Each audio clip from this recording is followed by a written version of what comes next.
All right, guys. I guess I just had to have a little rant here, but this is why AT&T home internet basically sucks.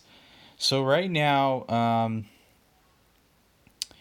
I've not been alerted to any sort of downtime or any issues with their servers or with their stuff, their network. But yeah, this is what it's doing.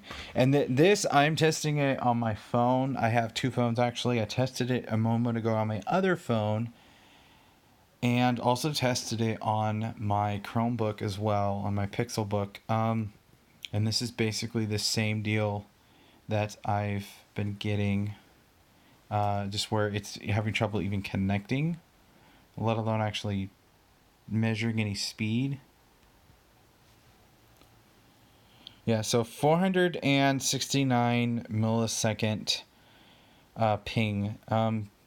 Basically, yeah, nothing's happening with their network right now. I think that's personally ridiculous because, I mean, AT&T Internet, it's not like it's really cheap or anything. It's not obviously the most expensive, but it's also very far from being the cheapest. It's kind of like, somewhere in the middle, I suppose. So it's like the T-Mobile or Sprint of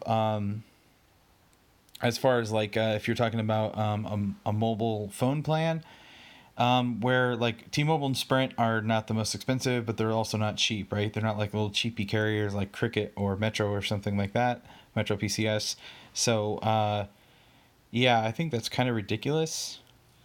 Um, Now, mind you, where I'm located in a fairly large city. Where I'm located, the city has nearly a population of 1 million people. So it is definitely a metropolitan area. And the internet that I pay for, I believe it's like the service is supposed to be. The service is supposed to be something like 40 megabits. So yeah, and my dogs decided to say hello in the video a second ago. Sorry. So yeah, I had to rant about that because I think that's ridiculous that you pay for internet, you pay the same price as a lot of other options. Needless to say, I very well might be switching soon because there's two tests in a row that were both coming in under 10 megabits when the service is supposed to be 40.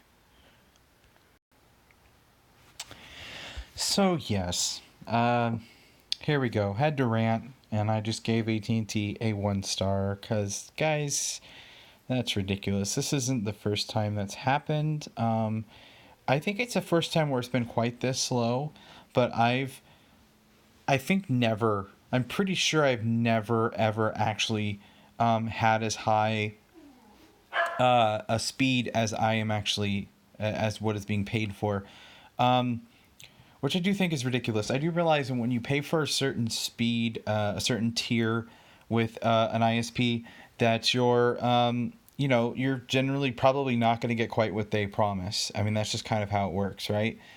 But I think I am reasonable in thinking that I should at least occasionally be able to actually get the speed that I'm paying for, right? I mean, that's a reasonable assumption that you're at least every once in a while, right, going to actually hit full speed. So if you're paying for 50 megabit tier or 40 megabit tier internet, I think you should be able to expect that at least every once in a while you're going to actually get 40 megabits out of that connection. But in this case, that has yet to happen with AT&T. So yeah, there you have it.